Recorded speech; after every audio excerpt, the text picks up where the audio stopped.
يا الله.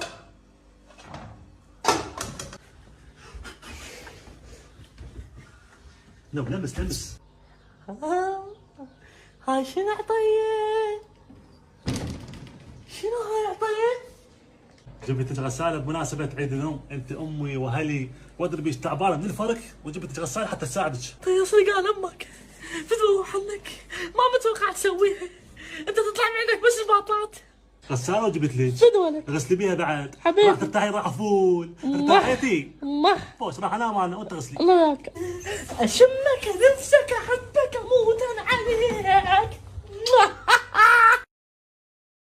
مالك يا عطية احكي لي، عافني بحالي يا زميلي. مديحة ايش قاعد تسوين؟